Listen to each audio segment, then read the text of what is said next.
Hi, everybody. Kevin Harnett, Ryan Hoke with you. I hope you're having a good day. We've been busy in the Weather Center for the last 2 days, last night included.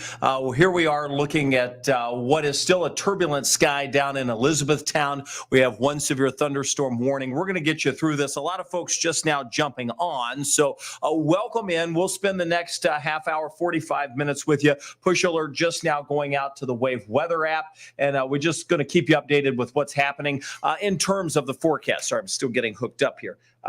And with that, Ryan, we have at least the chance for our southern counties to still see some rough weather, but this far north, don't want to say we're completely in the clear, but we're certainly in much better shape. Yeah, look, I mean, it's not over till it's over, as they say. You know, we just got off of a tornado warning down in Adair County. That was since canceled about 15 minutes early. So that's why we were actually able to come in here, switch studios, because they were able to cancel that and get that out of the area.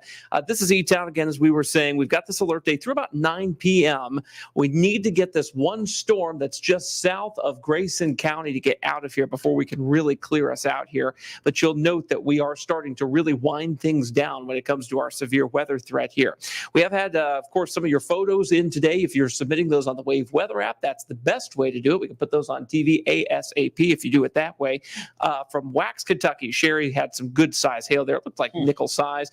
Morgantown, Kentucky. Now, this is just outside of our viewing area in Butler County, but I put this photo in here because this is significant hail damage on siding. I mean, boy, those are some big holes. That's a lot of money that's going to be spent to get that replaced.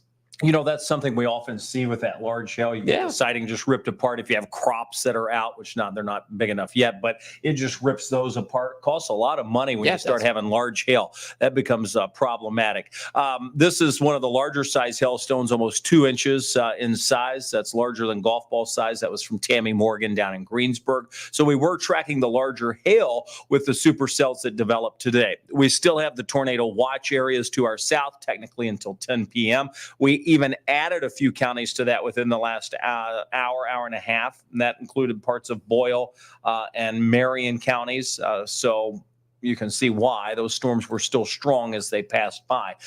Let's take a look at the conditions that we have. We're still in the upper 60s here in Louisville, low 70s parts of southern Indiana. We've had the moisture. The atmosphere hasn't changed a lot over the last 2 days. What did change was, and a lot of people are like, well, wait a minute, I thought we were going to have the severe weather. What happened here in Louisville? Well, remember we said yesterday, what happens today will help determine and dictate what happens tomorrow.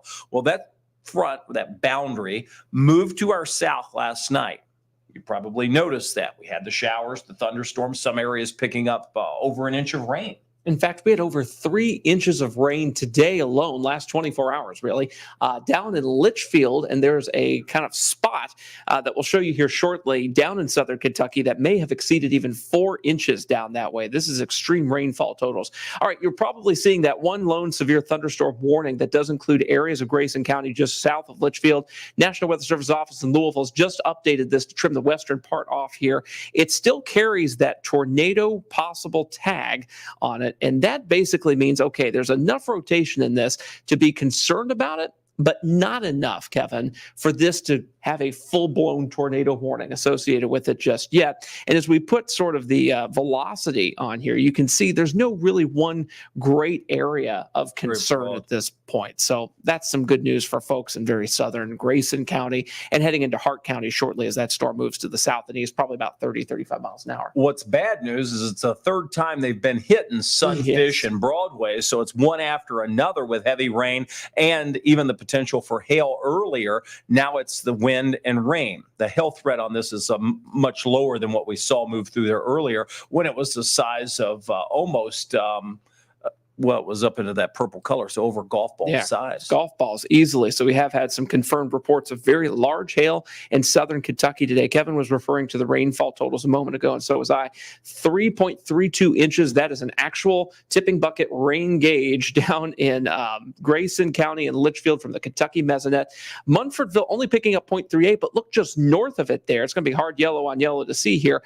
But we may have had some, between 2 and 4 inch rainfall totals totals in this zone between Litchfield near Sonora. This is going to be a little closer to Hodgenville, and then over just south of Lebanon, north of Campbellsville. So if there's going to be flash flooding with the additional line of storms coming through a little later tonight, this would be a particular area of concern because the soils are already way super saturated down there. Yeah, and while we have that rain going on here, they do have damage down in Tennessee. This is our sister station, WSMV, right out of Nashville. Lisa Spencer's the meteorologist on air, and this is one of their reporters showing the damage that they have with trees that have been down. So you can see they still have a number of tornado warnings in progress across the mid-state of Tennessee. Notice the fire and rescue folks on scene. Look how those trees are stripped right there. It's almost like they're matchsticks now. That was definitely some very fast winds that moved through there. Wow, that's impressive. Takes a lot to really start to bend the infrastructure of these giant power lines. And anytime you see that, that's impressive. So that took a lot of wind to bring either the size trees that it would take to bring those lines down or to bend the structure themselves. This is just one of many that you see almost appear uprooted. They're showing that because it's on a house, and maybe you can see that. So here's one of the folks who obviously impacted by the storm. And to get your bearings here, this is south of Nashville. Columbia is just southwest of Nashville, and these storms are now moving up toward Murfreesboro and Smyrna, Tennessee. So south side of Nashville, very populated area down there. Those southern suburbs account for well over 100,000 people now in Middle Tennessee. So that was a very dense area for that to happen too. Yeah, we'll keep checking back in. I just wanted to show you that since the crews were live on the scene there. Back at home, obviously, we don't have any tornado warnings here. When we were explaining what happened, we said yesterday would help dictate that. As that boundary moves south, you may have seen last night, and we were here all night last night tracking those storms. The Storm Prediction Center then added the moderate area. That was just out to the south and west of us, because that's where the boundary, the lift, the forcing mechanism would set up. And that's what we have. That's essentially lined up from Carbondale right down to Nashville. And that sort of crossed across western Kentucky. And that's where you see the tornado warnings, the severe thunderstorm warnings. That's where we have the greatest intensity. So back into our area, it wasn't as bad as what it may have looked like 48 hours ago, even 36 hours ago. These are some of the storm reports. Yes. Most of ours have been hail. Right. Most of ours have been hail, but if we can kind of filter them out here, and you'll be able to take out some of the flood, and we can just expose the tornado one. So you can see where the tornado threat has been today here as we continue to filter these hail reports out. Boom. You can see where those funnel cloud and tornado reports have been, and basically from southern Illinois, of course, a couple just southwest of Springfield, Missouri there, and then right on down toward the Nashville metro area. Nashville was one of the big cities today that was kind of targeted for this moderate risk. There was a lot of anxiety over, such a big spot like that being in such a crosshairs. Nashville, of course, is no stranger to tornadoes and severe weather down that way. That has been where everything has aimed today, all because of the location of that front and how those storms kind of lit off earlier today to our south. And that kind of saved us here in the Louisville area in southern Indiana, getting all those clouds, that blow off from all of those storms. Even though we had quite the ingredients in place, those storms being south of us really kind of nixed any sort of big threat for the Louisville area. Yeah, and oftentimes we see that because the moisture flow into the storm from the south gets gobbled up by whatever is blocking it. So it's like, they put up a nice block. Those storms took the energy, because that is the fuel, and that moisture really worked against the folks down across Tennessee and West Kentucky. Yeah, something I want to show you for you guys tonight is that we have another round of storms that is going to move through just after midnight. It is currently just east of St. Louis. It's across Mount Vernon, Illinois here. You can see a couple tornado warnings with this, but we are really not expecting these to be severe. There's two reasons why. First, timing. It's going to be well after midnight. Sun will have been down for hours. Second, our atmosphere locally here is super worked over. So as these storms move down into our counties, they're going to encounter all of this rain-cooled air from today. The atmosphere just doesn't have enough CAPE or convective available potential energy to really keep these things going in a severe state. We'll continue to watch them overnight tonight. It may be loud at times, the thunder will be loud, but the severe weather threat, somewhat low, Kevin, and that's because of what we call CAPE that you can see right here. Yeah, this is the energy. If you were watching last night, we went through this. Again, the brighter the colors down to our south is where you see the greatest potential energy, and that's where we've had the largest sort of outbreak of storms today that have been the most intense. And that's where that will stay. So as we move storms into a cooler atmosphere, it sort of squashes them and brings them back down to reality. They can no longer grow and they will start to decay. And that's what we're going to see. And they have to, move across Illinois, Indiana, into Kentucky. That's a pretty long trek that they're going to be moving into that decaying atmosphere. And that's sort of what will help us out tonight. Yeah, so something that's good news. You can see on here is almost like this explosion of low CAPE values here from all the rain-cooled air kind of expanding or oozing outward towards Cincinnati here, kind of getting rid of any chance that we would have any sort of instability here. And following that, of course, is the significant tornado parameter, STP. This basically takes that CAPE or storm energy that you saw and mathematically combines it with shear or the wind energy in the atmosphere, the turning of the winds with height and speed. And you'll see that over the last few hours, we have lost what little STP we've had.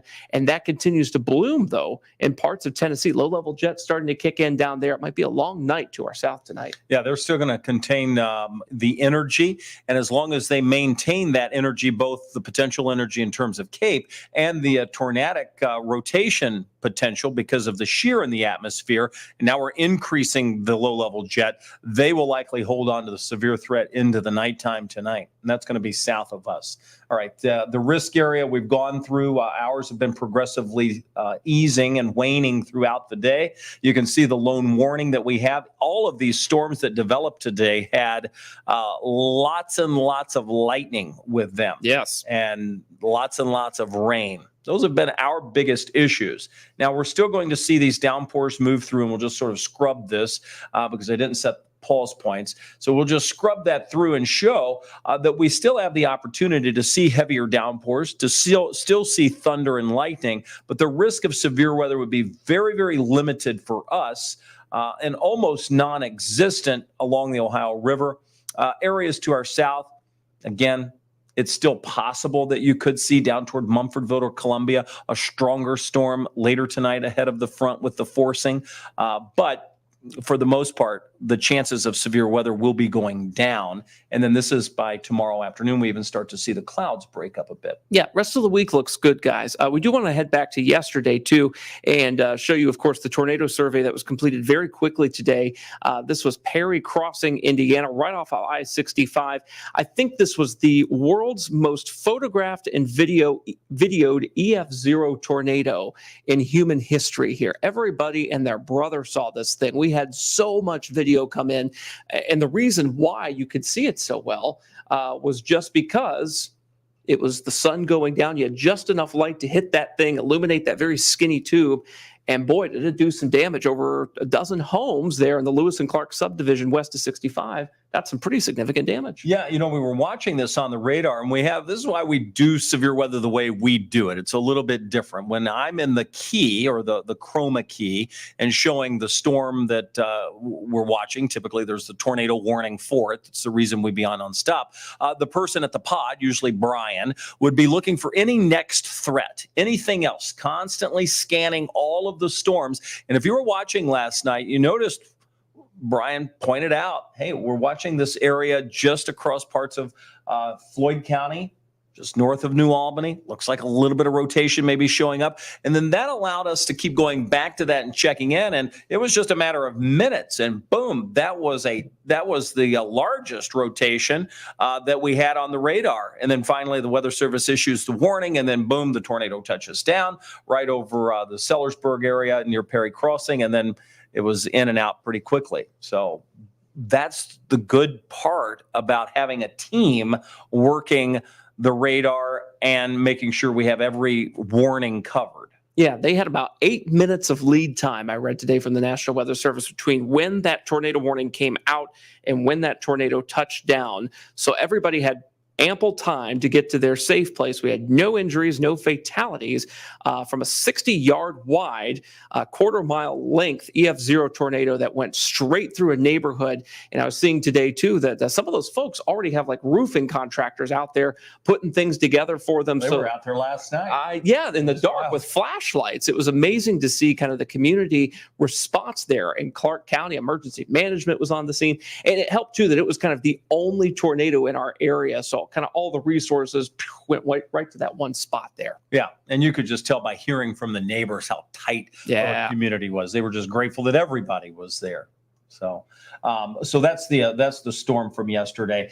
Let's go back to the radar. We'll keep that up while we answer a few questions from you. I know a lot of folks will have some questions, so we'll thumb through those, and then we'll periodically check back in with the friends down in Nashville so we can see what's cooking down there. Again, the warning that we have in our viewing area is for southern Grayson County. This is a severe thunderstorm warning. The core of that storm sits just south of the county line, and for us, again, a lot of rain, a lot of lightning, but even the wind is not all that strong at this point within that storm in Grayson County, all right? Mainly just south of there. Yeah, so Grayson County, if you're in Litchfield, not affecting you at this time here. All right, we'll keep the radar up. Something changes, we'll be able to address that, but let's jump to some comments. Connie says, speaking of Grayson County, it's like there's no end to this in Grayson County. This is our fourth warning. And Connie, thank you for adopting our Wave Weather Alert Day profile photo as your profile picture on Facebook today. We appreciate that. Spreading the word. That helps. Yeah, it does. Spreads the word exactly. So thank you. Yeah, let's see here. Anonymous says they're in a tornado watch. Yeah, you're probably down in southern Kentucky or parts of Tennessee. We got a new severe thunderstorm warning. There it is. Well, there we go. This is going to be, looks like for parts of Har County here. Yep. Same kind of deal here as the previous severe thunderstorm warning for southern parts of Grayson County here. It's the continuation of this storm into Har County. Tornado possible with that. Doesn't mean a tornado is imminent. Just means we're keeping our eyes peeled for rotation there. That goes until 8 o'clock Central Daylight Time. This has been the day of Central Time severe thunderstorm and tornado warnings for us down here for our few counties that reside in that. Here. Some people may be wondering, why aren't we on TV? Technically, Har County is just outside of our viewing area. We cover that digitally, so we will continue to track this storm as it moves across. Once again, B, you see it, B-E-E, in the path of that storm. They were hit earlier with large hail in B. I think we even got some photos from there earlier. So we've seen you. We know that this storm moving in has the potential to produce some strong wind. The health threat's not as great with this. It's more of a wind maker now moving in across the southern half of Hart County. That would stretch from Munfordville down to Horse Cave. If you're familiar with that area, if you've been to Mammoth Cave, you know right where that is. Yeah, it's a good little spot of Kentucky there. Marianne says, hope you all can finally get some rest. Thanks for the professionalism, steady manner, and reassurance, plus your eagle eyes, Brian Good, on picking up the concern yesterday in Clark County. We haven't gotten a lot of sleep in the last 2 or 3 weeks here, have we? It is. I mean, anytime you throw Derby into the mix and everything that goes with that, then plus there was an eclipse, and then we did a whole new graphics package. It's like, holy moly, is there anybody ready for vacation? Well, I guess Brian is. He was scheduled off today, but and thank you, Brian, for staying today. We were that was glad very nice of you. Stayed for another day before he went on vacation. Though he wound up coming in today and then taking 2 more days next week. So he gets the better end of the deal. I guess that's a reward for coming in on your day off. I don't know. We'll see how that works. I hope he enjoys the time. Yes. He's probably watching this. We all need He's such a weather geek. We all need a little R&R at this point. I can't wait. I'm off at the end of the month. Yeah. No. You're off before me, though. I am off in 2 weeks, under 2 weeks, something like that. Melinda says lots of lightning at Nolan Lake. Muta Deer is the name. Muta Deer. See, I took French in high school. How would you say it? Moutardier. Moutardier. Well, they would think you're crazy. Exactly. That's why I pointed at you, because I'm like, I'm not saying it like that. That ain't going to happen. It's kind of like, Lebanon. You've got so many places that you don't pronounce like you would internationally. Paris, Kentucky. You get the idea there. Let's see what else. It seems like lightning. I mean, I grew up going to all the lakes, and lightning is just so vivid. And so that's where I have some of my worst isn't the right word, but vivid memories of weather is from the lake. Because that's where it's most dangerous if you're on the lake. Well, and we had a cabin next to ours get struck by lightning. Oh, this story. So that was it's always a vivid memory anytime I see a lake mixed with severe weather. I'm like, ooh, I know how that feels. That kind of powers up your fear of lightning, which I think we all should have, by the way. Yeah. If you don't have it, get it, because that'll keep you alive, right? Tabitha says, roads are closed out here in Litchfield, and that's no surprise. You guys have had more than 3.5 inches of rain in some spots out there. Turn around, don't drown. Flooding at night is like the most dangerous thing because folks can't tell how deep the water is in front of them. Your headlights can only see the surface of the water, right? You can't do kind of like a subsurface, look at that. And speaking of traffic, look at this right Holy now. moly. This is Louisville, by the way. Yeah, this is on the Snyder, isn't it? Well, yeah, we had that crash, where they have it split out towards 64. So it kind of splits and you got to go to one side or the barrier or the other. There was an 18-wheeler that just crashed right into the thing. This is near Shelbyville Road, by the way. Yes. I recognize the rock quarry kind of depression on the right side of the road there from growing up out there. And my goodness, that's awful. So it's going to take a lot of time to get this cleared out. Ryan was mentioning the roads closed in Litchfield, and I just thought, well, I'll mention what's happening here. And it is a disaster. So anybody, not necessarily weather related outside of rain, it's not like the roads were shut down because trees are over top of it, but we do have some problems. All right, now I'm trying to get back to the computer that I had. We'll take a question while you're getting that set up there. Geneva's asking, are we done for the night with these storms? I am ready to go to bed. I feel like that's been our number one question today. Can I sleep tonight? Is this going to, fall off the rails again overnight?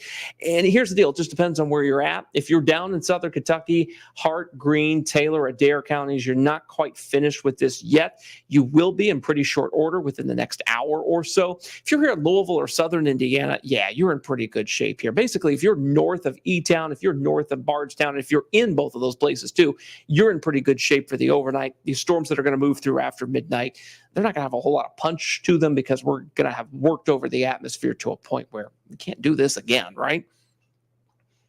Let's see what else we got going on here. Dallas says, it seems the line is holding its own still in Illinois. Is it because it's more unstable? Yes, that is the answer to that. And it's because there's been some instability developing today kind of ahead of those. But as those storms move into our area overnight tonight, they'll start to hit that worked over air and we won't see a whole lot of severe weather out of those, thankfully. Well, there's more forcing there too. That's where we have the actual front. So you're going to see that. That's what pushes the air up. We have to be able to lift the air, all right? There's only a couple of ways to even do that across the country, right? You can either have a front that does it, area of low pressure helps lift it. And of course, orographics. If you're bringing wind onto the mountainous areas out west, it shoots it up. It can't go into the ground, so it has to go up. Those are ways that we can get sort of aided thunderstorms across across this part of the world. Amanda says, we got the warning for the Clark County tornado. This was yesterday. Looked out the front door. Boom, there it was. Too close for comfort for me. Go into your basement, lowest level of your house if you ever encounter that situation there. So many folks want to take photos and videos of this stuff, but we really kind of have to actively discourage that because even though we show it on TV, because we want to make sure that folks are safe. That's our number one priority here. So if like your security camera catches a tornado, like you've got your security camera on the front of the house, that's kind of the best way. Just kind of let it do its thing and then submit that video to us on the Wave Weather app if you happen to catch that from kind of a camera that may be around your house here. Oh, what else we got? That's a good question here. Got the chemtrail people are in here tonight. Oh, goodness. Yeah, I'm sure that was the reason all this happened. Yep. Right? Oh, my goodness. Sabrina says she's from Eastview, Kentucky. She's nervous about the storms. Is the worst over for this area? Yeah, for the most part, this is kind of wrapping up here. And the thing is, anything from Eastview, heavy rain, we're going to have that. You're going to hear some thunder, but any threat of severe weather is now along and south of the parkways with what we have on the radar now. As that system moves in later on this evening, it still looks like the bulk of that will stay to our south. A lot of that's going to dive south, not necessarily push due east. So that's going to be a plus too. So for us. All right. Yeah. Amber's from North Vernon here. Can't sleep on what happened in Jennings County today. They had a flash flood warning up there. A couple inches of rainfall happened in a stationary storm. That was kind of wild to see that thing blow up. It had like nowhere to go, kind of did a little loop-de-loop, and then just faded away after putting down all that rain up there. Yeah, there was probably at least 2 inches of rain in that just area across eastern Jackson County and a good chunk of Jennings County, just south of North Vernon. So Hayden was in that. We had a number of areas seeing that very heavy rain. And that was north of the main action today. So it just kind of shows you that if you're not in that main zone, you can still, see kind of the flash flooding threat and even some rogue severe weather. Josh Bowling says he sees a lot of lightning near U of L. Yeah, we've got these kind of stratiform storms still moving through here. They don't look all that impressive at the moment, but you get the idea that, we're going to see some rain. We're going to hear some thunder here over the next little bit here in the Louisville area, but the main show continues to be down to our south. And some of the lightning that you may be seeing, if the ceilings have risen enough, would be lightning to the south too. Sometimes it kind of scatters through the clouds. Yeah, it reflects off the, kind of the other clouds, and you can see it for miles and miles, which is kind of amazing here. Let's see here. Oh, Herbert says we should go to the beach. I agree with Herbert. I'm on Herbert's plane. And south. Yes. And Herbert, we have heard your plea, by the way, on Facebook for getting that temperature back on the Android version of our weather app there. We're going to keep pursuing that, see if we can get that fixed for you. I know you were one of the folks there that was trying to figure out what the devil was going on with that. That's our app vendor, not our decision there. They changed that on us. I know. They made some good changes, and then they pulled a few things that we didn't expect. Hooray. Let's see. Jason Dodson says, I really appreciate you all. Thank you for keeping us updated. Of course. Let's see here. Jennifer Hatton Lee says, what are the wind gusts? The wind is crazy in Jefferson County, Indiana right now. Well, it just so happens that we can put up the wind gust here and show you exactly what's going on, because I believe the wind gust map that we do have does show the airport there in Madison, because I had to remake this recently because of our new graphics package. So bada bing, bada boom, 25 mile per hour gust in Madison right there. So it's nothing severe, but pretty good little wind going on up there in Madison at this time for you folks who happen to be in Jefferson County, Indiana. Thank you, Jennifer, for your question there. Let's get to some more questions, shall we? Let's do it. Let's see here. Anthony said, thank you for providing information. I have severe, no pun intended, weather anxiety with tornadoes. Also, San Diego has great beaches. That's a good idea. And they don't have tornadoes. Flight, though. They usually don't have tornadoes there either. No, just some morning fall. Yeah, right. San Diego is one of the most beautiful places I've been to. I've never been. I've been to LA, never went south to San Diego. I remember Balboa Park there. Oh, okay. It's a beautiful park zoo they have. The San Diego Zoo is huge. Anyway, you're making me think of beaches and being on vacation. You're welcome. Thank you for watching. We appreciate that. We understand what it's like to have weather anxiety. You can probably tell we're just sort of low key on this today because this isn't a huge issue. You may notice I see the tornado warning flashing across southern Illinois. Some folks may be like, well, wait a minute. Is that going to be moving in our direction? Yes, that is moving in our direction. In fact, we can loop this and you'll see where it's moving. Wow. Sinking somewhat to the south, but it is moving. So we will be watching those storms closely. That's closer to the forcing mechanism. That's closer to the front. But again, it's moving over an area that has sort of been worked over. Now, parts of southern Indiana haven't had as much rain as we have here. We will be watching that closely. The motion on those pretty much due east at this point, though you can see the extension of it's a little bit further to the south. So places like Patoka, near Evansville, Jasper would be next, in our viewing area in line.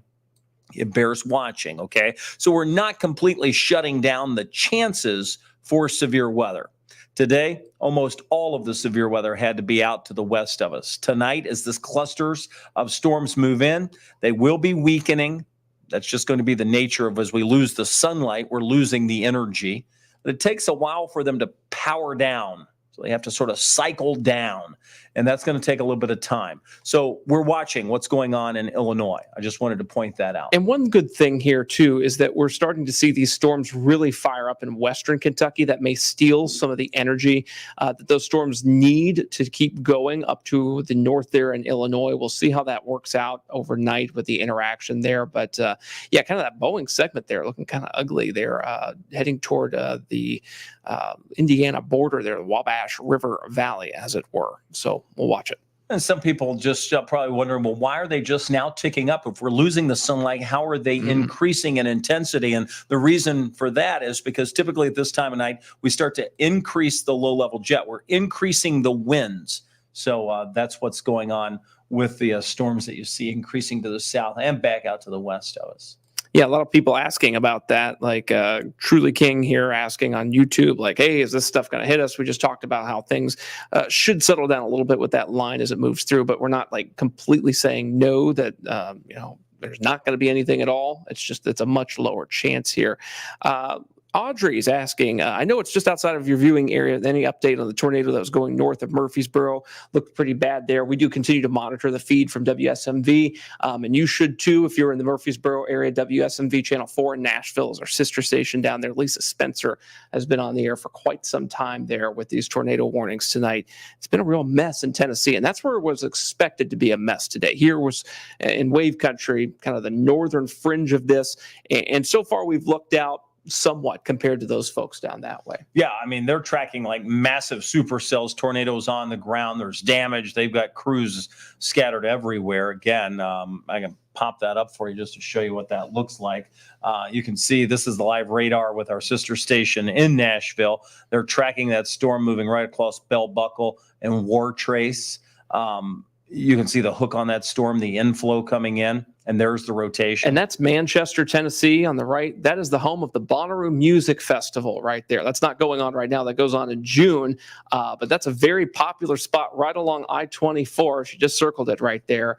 Yikes, that's not good. A lot of infrastructure in that area along 24 there. And you'll notice the two so close together. I mean, they have the one that's approaching, the one that's already moved to the north. They really have a tremendous focus of what's happening down there because they have so many tornado warnings that are actually producing large tornadoes. We have seen the damage. And then, of course, they've got the flooding going on as well. So she's trying to sort of review some of that with new warnings and advisories coming out across the Springfield area. Yeah, you see Springfield there. They were under a tornado warning earlier, and it was an observed tornado tag. So the areas down in Tennessee that saw tornadoes earlier today now facing the flooding after. So it's making the cleanup, as you see right here, all that much more difficult. And I believe that is Springfield. That's north of Nashville, right close to the Kentucky border there along I-65. Wow. Looks like a barn sort of taken down. Some of these pole barns, they're not the strongest of structures, especially when you're talking about the tin sides and roofs. And they're not always built the best, but regardless, you can see it sort of through that material across the road. Let's see if there's any other damage. We're watching this for the first time with you. And if you look in the back, It's another one of those sheds or barns. Sometimes you often see that metal get ripped up. Sometimes you'll even find it up in the trees or the power lines as it sort of takes it and throws it around. So that's a pretty common scene for strong winds and tornadoes, by the way. It's tough to see, but some of that metal may be a little twisted there, it looks like. No surprise if that was tornado damage, it would do that. You can see kind of how that path kind of goes in a straight line as well. They're very narrow paths. So kind of the markers for the folks at the National Weather Service in Nashville as they make their surveys to kind of look at for the tornado determination there. That's south of us. That's all in Nashville for us. We're watching what's out to the west. We've got a line of strong severe thunderstorms now in Illinois.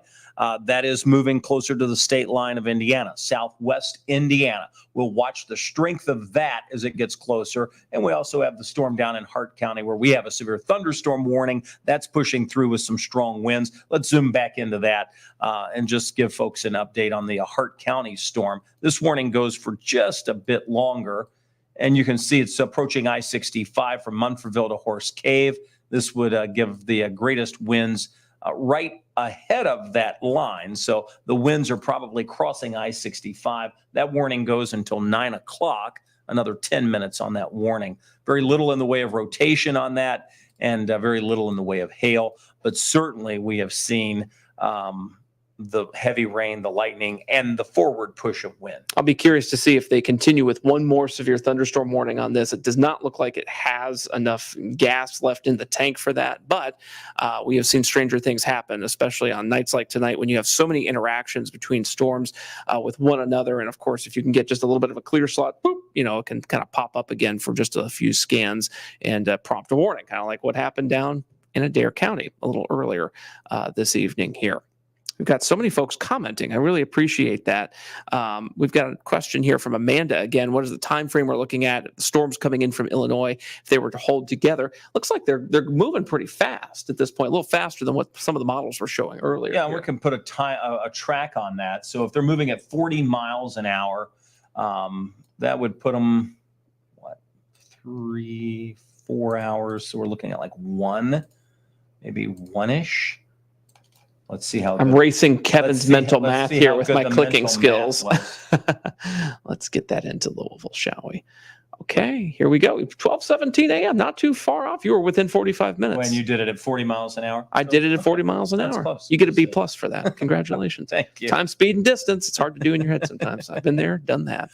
But yeah, we'll continue to watch those storms as they kind of move a little closer to the I-65 corridor here. That little break that you see in between them here, it's filled with clouds, thankfully. In fact, you'll be able to see that. It doesn't really matter so much since the sun is pretty much all the way down here.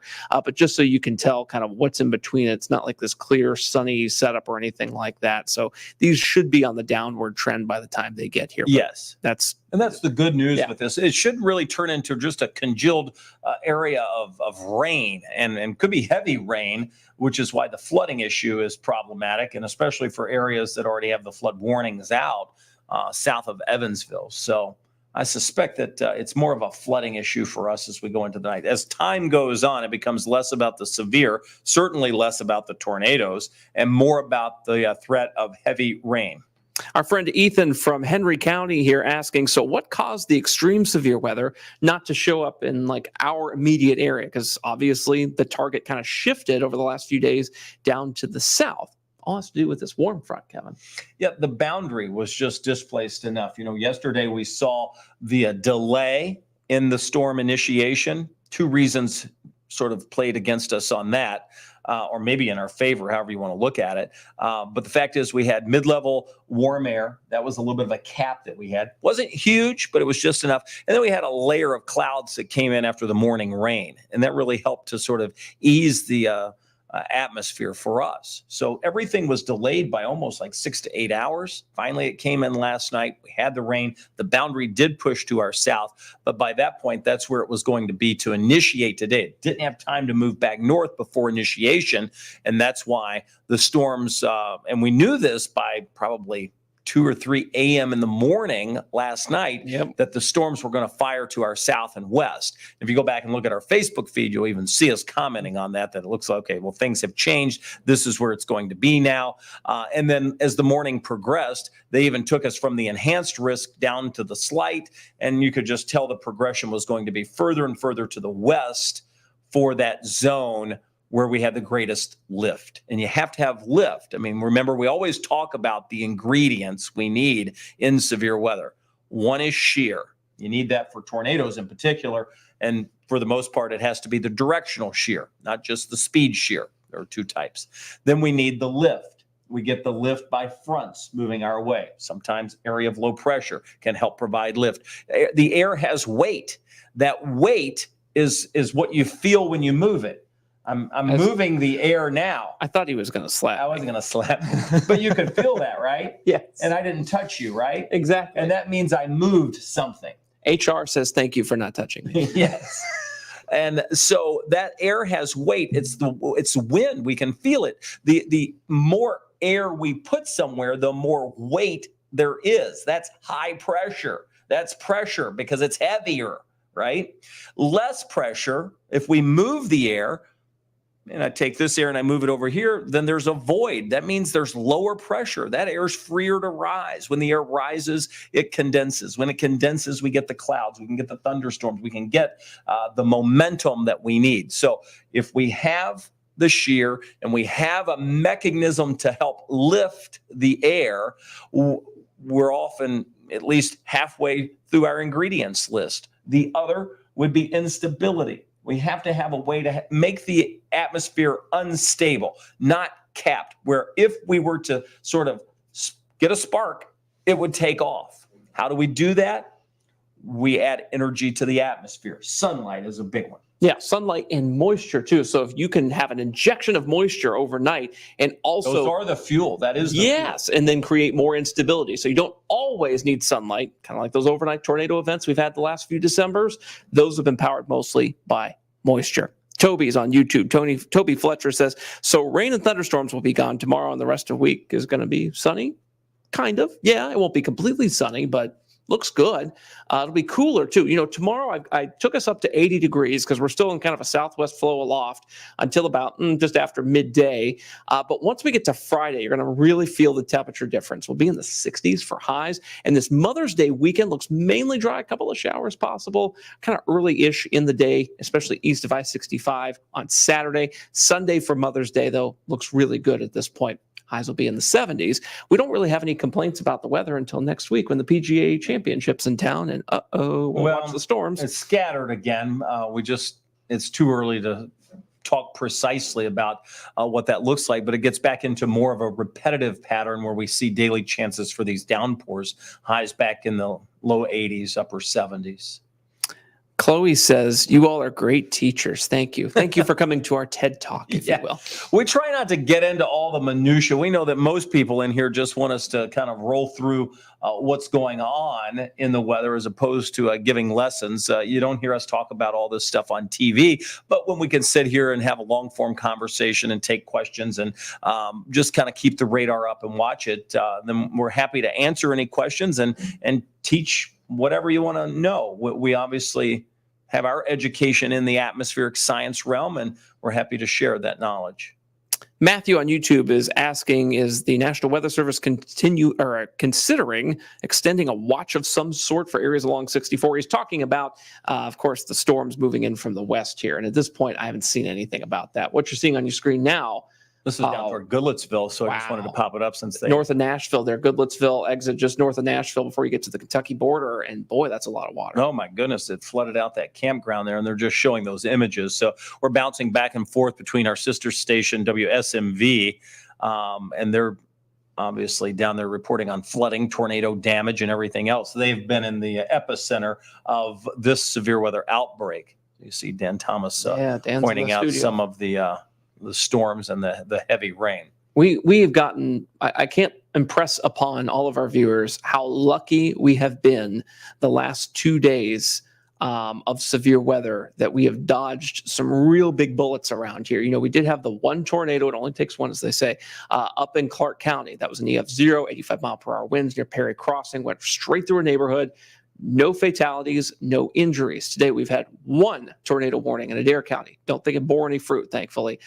For us to get through 2 enhanced risk days like this with a moderate risk nearby today, with only that to show for it, that's awesome. That's fantastic. And let's hope we can continue that trend heading into the overnight as well. With this line of storms moving in from the west, that should weaken as it approaches here. Yeah, and I hope we answered Matthew's question, but yes, they've said nothing about additional watches. Wouldn't expect that. This all should begin its weakening trend with the exception of the southern areas. So what we'll be watching is what's in Illinois, making sure that that is going to sort of pipe down, die down, and that should, and we'll just be watching, tell you a good way to keep up with that's by the lightning count over a particular area and just by the warnings themselves. So we'll watch those sort of fade away, hopefully.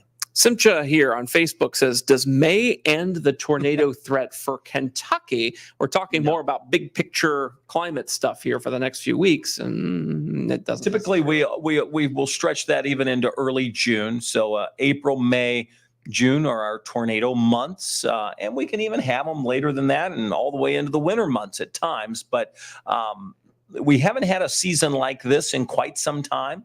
Part of that's to do with the El Nino that we had.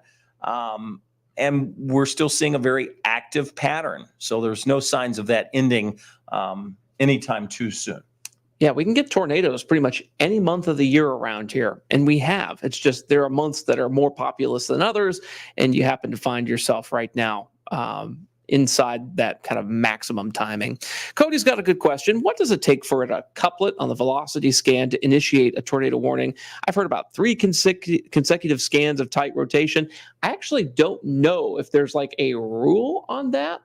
Necessarily, I think it is kind of up to the warning, the person who's coordinating the warnings. They're the warning operator there, kind of their education, their background, and what they're seeing in their training. And of course, NWS office to NWS office may have their own kind of procedures and policies for that too. Well, because you could have a number of scans with weak gate-to-gate shear. So the key is the intensity, how fast is it ramping up or tightening? That's something that you would really be interested in. Yesterday for the Clark County storm, couldn't have been more than 2 scans before it just tightened up to be the most intense rotation that we had on the radar. So we went from looking at it when it was just barely able to be picked out to saying, wow, that's the one we have to watch. And then boom, that's the one that produced the tornado. And I should say, too, that we have had a lot of storms today that have been spinning like a top across our southern Kentucky counties that never received a tornado warning just because they weren't in the right environment to put down a tornado at that time. So you often have to know what the environment is like. And if you've got any sort of like inversion near the surface that's going to keep all the bad weather above our heads, that can keep it from dropping a tornado here. Well, another point about the storms to our south, you have to realize when we're looking at the radar, the Earth, believe it or not, now some of the chemtrail people are going to argue with me on this, but the Earth is curved, it's round, right? So my point in saying this is when we're looking from the radar and the radar goes out, if it shoots a beam out, you could imagine that if the Earth is curved, that beam is going higher the farther the distance is. So when we're looking at storms from our radar at Fort Knox down in, say, Har County, Greene County, we're shooting up into the storm, right? So it's a much higher elevation than it would be if that storm were in Hardin County or across the river in Harrison County. So that matters too as to where we're looking at from which radar.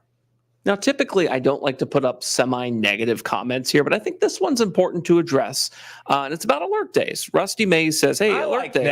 I like the negative comments. I'll take this one. Go for it. What's it say? Rusty says, alert day. It's just good old storms. Stop trying to scare people and get ratings. Jeez. All right. Well, fair enough. And maybe that's how you feel, Rusty. So we can appreciate that. But let me explain the thought behind alert days. First of all, I think everyone would agree that our technology has improved so much over the last decade. Yeah. I mean, when I started at Wave 26 years ago, it was tough to even track the storms. We certainly didn't have lightning embedded in them. We didn't have all of the tools. We couldn't look at them in 3D. We couldn't take out the velocity and separate what we were looking at. The point is the technology has changed. The world has gotten busy. Everybody now has a device. The world is noisy. What we know is that there are going to be times we have information to give that people may not be paying attention because getting people's attention nowadays is tough. So the alert days are simply meant to say, hey, today might be a day I need to pay attention. And sometimes we're able to put them out days in advance. Sometimes we put them out and we take them back because the atmosphere changes. This one we put out last Thursday and we said, you know what? Looks like we need to watch next Wednesday. This has potential. We didn't know on Wednesday of last week how bad this could be, but all signs pointed to the fact that we could see something that would stand out and need to get people's attention. And look, and here we are. I mean, we could have easily been West Kentucky, Tennessee a week ago. That could be us. But the fact is, that's the alert day. It's not meant to hype it up. It's not meant to wake you up at night. It's not meant to do anything other than say, hey, we know you're busy. Pay attention today.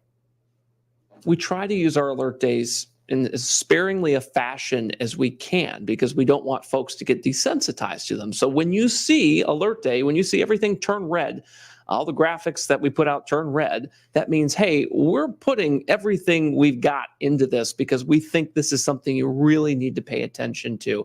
We're from here, our families are here, so we get it. We don't want to be the boy who cried wolf.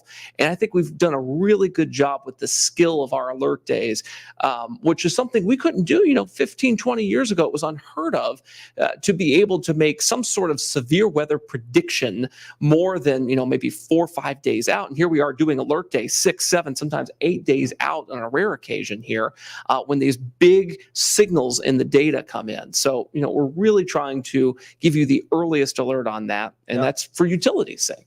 Now, some stations, I'll give it to you, and even within our own company, they'll flag a day with rain an alert day. I have fault our consultants. I've fault the VP of news for our previous company about what our alert days would mean. And we develop criteria that now get shared across the company because, to me, it's important not to cry wolf, to say, if we're going to sort of develop this and put it into place, let's make sure that it is something that's going to be impactful instead of where people are like, oh, they're just trying to have a ratings grab, or they're just trying to get more viewers. Well, that's not what it's about for us. We're doing it to help you.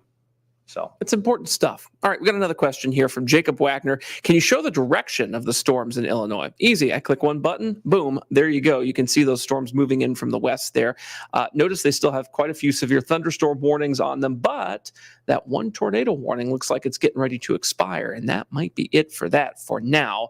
We're going to have to watch this for Du Bois, for Orange, for Lawrence counties real quick here. And let me tell you what's concerning about that. We can zoom into it. It's that bowing nature. Yep. There's really only one area that looks concerning based on the, the radar. This guy right Notice here. how that is bowed out. There's a reason that has to happen. That's wind. That's a forward push of wind that causes that to bow like that. And that is powerful. Wow. And so we've got problems there that could persist. This could be a problem for Indiana. Patoka, Vincennes, Alfred moving toward Jasper. So bears watching. Wow. Very well could be some problematic winds in that bowing segment as it moves closer to us. Yeah, we just measured an 86-mile-per-hour wind speed within the storm. It's pretty close to the radar site, so that's not too far off the ground there.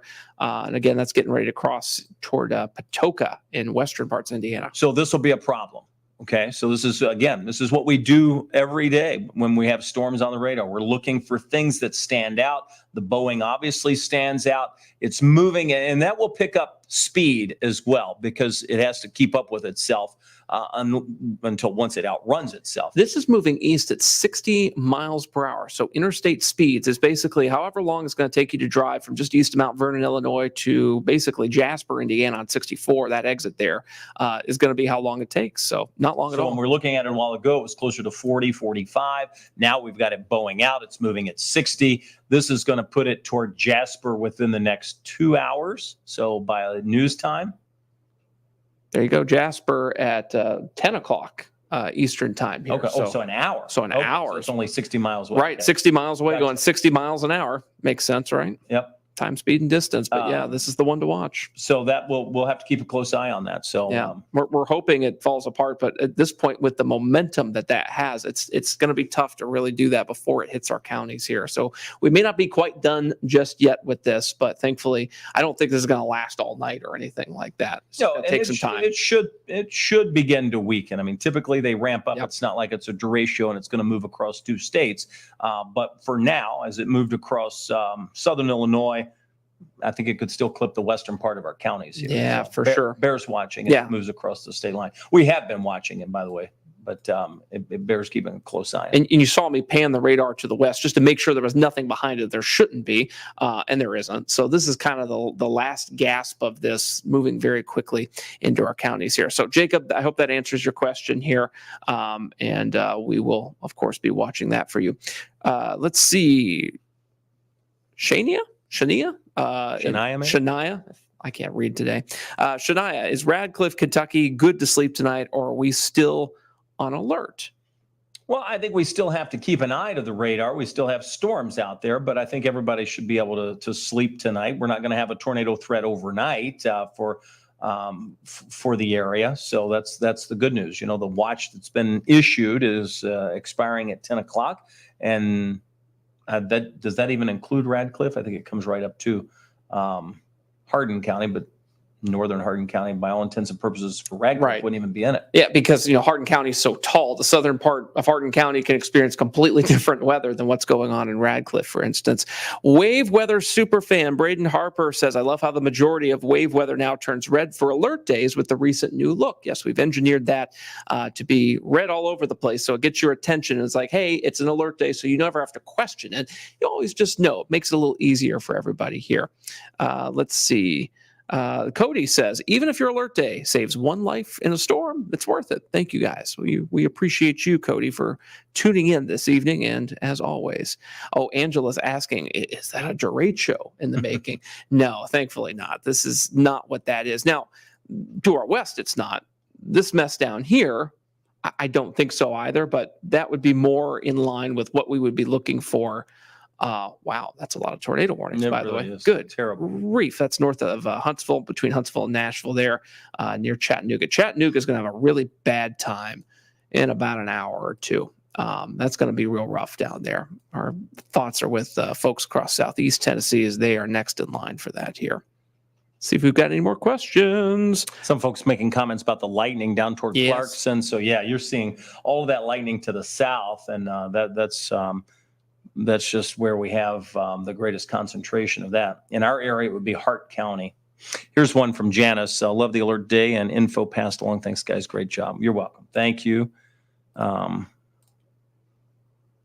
Patty says... Oh, she's basically saying, hey, it keeps storming, stopping, coming back again. Like, when's it going to probably stop doing that? It will eventually stop tonight. We get it. It's been off and on, for so many places like Grayson County, like down near Green Taylor and Adair. You're on round number 3 or 4 right now. There's a new severe thunderstorm warning, by the way, not for our counties just yet, but I do want to pan up to it. And you can see that comes right up against the northwest corner of Du Bois there. It does include Vincennes, which is a pretty good sized town there. So we're probably gonna have to deal with possibly a severe thunderstorm warning or 2 or 3 in our western counties here in fairly short order. So we'll probably get this wrapped up here and get prepared for that here in a little bit here. Oh, Sarah says, I have family in Tennessee. Some towns have been hit. None of them, but none of their houses have been hit. And that's fantastic news for those folks, that they didn't have any home damage from that. It's been a real tough day down in Tennessee. Let's see. Becca saying, will the storms in Illinois right now hit Santa Claus or Ferdinand? Yes, I think that's a pretty good bet at this point. You'll get at least some semblance of what's moving through Illinois right now in your neck of the woods in Spencer County, Indiana. I don't think it's going to be as powerful as what you see here, which is good. You might get a severe thunderstorm warning out of that. What you see back a little bit further to the south, what's bowing out will go north of Santa Claus. So that's the good news. The strongest part of the storms on the radar there are where we have that bowing segment where they've sort of preceded the warning. So that's where that bow is forecast to go. So that's the reasoning behind the latest warning that came out. Yeah, and look how long this severe thunderstorm warning is. I mean, that is a long warning that goes... Because it's moving so fast. Exactly. It's because of that 60 mile per hour speed on that. They want to make sure that they give folks enough lead time because this thing's going to be booking at interstate speeds into our western counties here within the hour, it looks like. Nicole says we've been doing a great job. We really appreciate that. May is asking about Jefferson County, Indiana. See, you guys are east of I-65, so you'll see kind of the least amount of impact from these storms as they move in, since they should be weakening to a point, hopefully, where they're not severe by the time they go up toward, say, Madison or Hanover. The bottom line on this is everybody's going to see the rain that's out there. This rain doesn't go away. The thunderstorms don't go away. We're all going to be impacted by this. The question is, will it weaken by the time it gets here? The answer is it will be in the weakening phase, but the western part of the viewing area, places like Jasper, places like even Tell City, maybe places up toward Washington or Orange and Lawrence counties, so Bedford, Mitchell, Paoli, those places are going to have to watch for the threat of some that push of wind, okay? And that's what we have to continue to monitor is when will that start easing? Right now, It's not. It's still bowed out. We still have quite a push of wind, probably 80 plus miles an hour if we can bring it down to the surface. Yeah, so that's the kind of the next threat there. Joseph is on YouTube and says, it's just a little thunder and rain here in Bradfordville now. Thank you for the heads up and continued info. Appreciate you watching there, Joseph. Let's see here. Macy, I apologize if I missed it, but you mentioned Nelson County, Bardstown, safe to go to sleep. That's one of many, is it safe to go to sleep questions tonight. And here's the deal on those. If you have a NOAA weather radio in alert mode with a battery backup in it, just get it all set up. You can always rest assured that you'll be woken up if something bad is happening, and you'll be able to have plenty of time to get to safety here. So make sure you've got that NOAA weather radio. You'll always be prepared. As for tonight, it looks like for the most part, the worst of the severe weather is over. We just got to get through these storms out in Illinois, get those wrapped up. Hopefully they'll be weakening. They should be as they're moving in. All right, Patty's asking if we can show the radar for Barron County. So we'll adjust that so you can see. Just south, you can see some of those storms that situate just south of Munfordville, close to Glasgow. That's the tail end. There is some strong wind with that. There's lightning, obviously heavy rain. The hail, if it's there, would be very small. No warning with this, thankfully. That's a good thing. So some good news there. So there's that for you, Patty. Ta-da. Here's Christopher saying, how are we looking for Campbellsville? Will this be over soon as far as severe weather? Well, the severe weather has eased a bit, but you're going to have another wave moving through. You're on the northern side of this time, but still more rain. And then, of course, later tonight, we have those showers and storms to the west that will be sinking down across the state, too. So you're not finished with the thunderstorms, but in terms of severe weather, the worst may very well be past you in Campbellsville. I think we're all just about ready to be done with severe weather for the year, aren't you? I mean, this is like day number 4 that we've had this year of, kind of this marked sort of severe weather threat. So I think that's enough for most of us. All right. Saying hello from my cousin in New Haven. Appreciate that. And we hope you all stay safe. Obviously, we take care of all 33 counties, but I'm a little partial to Nelson and Marion counties. It's where all my family is. It's Kevin Harned country down there, just to make sure everybody's safe. Angela's saying the NOAA weather radio going off is enough to wake the dead. Yeah. We have one in our weather office, by the way, and it is the loudest thing in this building. It takes a lot because we're a TV station with speakers all over the place. I love it. I said it for every county, every alert. It's the first that you're going to get it first. Woo. Right there. So why wouldn't you have one? We have about 3 or 4 ways in our weather office that we get alerted, by the way, to warnings. So if it's not that, there's probably 3 other things that are going nuts to get our attention. So we always know when there's a warning. There's some bad news coming in from Tennessee. They do have at least one person that has been killed by this, and that tornado was in Maury County. You can see that tornado caught on camera there. So that news is just now coming in from WSMV, our sister station down in Nashville, Tennessee. That is awful to see, kind of a wedge-shaped tornado like that going through a neighborhood. That's difficult. Boy, oh boy. And they're still dealing with it south and east of Nashville right now. There's kind of no rest for the weary. There's been just so many major tornado events down in Middle Tennessee, over the last few years. And this is going to be one, unfortunately, I think folks are going to remember for quite some time. Well, and that just shows you how close that was. I mean, we all know how close Nashville is. I mean, that could have, in fact, a couple of days ago, that's the scenario we were facing. Yes. Now, yesterday, that all sort of changed a bit for us. So that was the good news. The bad news is it had to go somewhere. And it went to Nashville, Western Kentucky, Southern Illinois.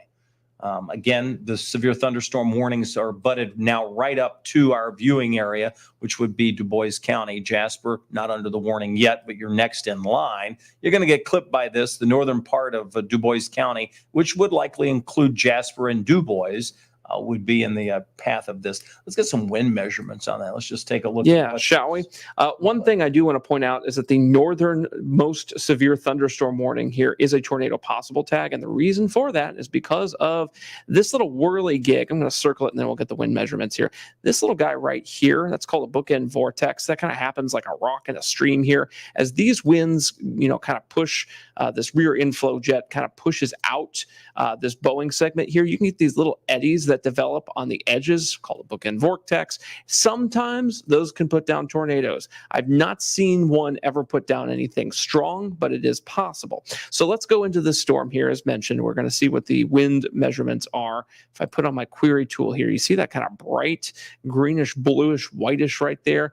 And that is a 67 mile per hour query. Again, these are above the ground, 65 miles per hour. So this is not being detected by like an anemometer or anything like that. This is being sort of detected by radar at this time. So that's something that, we're going to be using throughout the night, is these sort of Doppler radar measurements here to see what on earth the wind speeds can be as they get mixed on down to the ground here in these thunderstorms. Doesn't mean they're exactly what folks would see, but just kind of an approximation, because that's the best tool we have aside from actual weather stations that are recording, what's going on the wind side of things here. I'm trying to get those warnings off here. Sure. He's asking, when's the tornado watch done? I love it when the other viewers answer. 10 p.m. is the expiration time. Thank you, Audrey.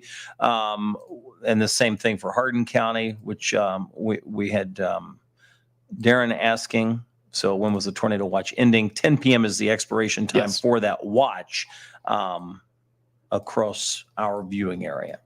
All right.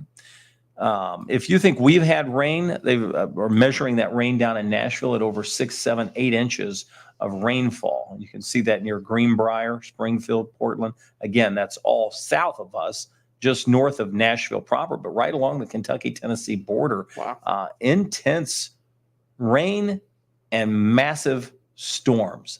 Major damage coming out of Tennessee tonight. Yeah, we can't say it enough how lucky we've been today to not be dealing with that. Again, if this were just 200 miles north, we would be in that situation. So we're counting our blessings here in Wave Country. All right. Again, no warnings in the viewing area, but we've got some just out to the west knocking on our door. Those are the severe thunderstorm warnings moving closer to the Jasper area. That's Du Bois County, also Lawrence County, Orange County. We would be next in line to see those storms should that area that's bowing out now moving across the state line continue its forward propagation in that same manner, where we would have that bowing segment. But you can see it looks even different now than it did. It doesn't have the same structure. Still bowed out, don't get me wrong, but it's not as sort of pronounced as it was a while ago. There's a little bit more jaggedness to it. We're always in communication with the National Weather Service here, and there's kind of some discussion amongst the chat room right now with the National Weather Service and, several other different agencies and meteorologists here across the Louisville area. Like, okay, what are we going to do with these storms?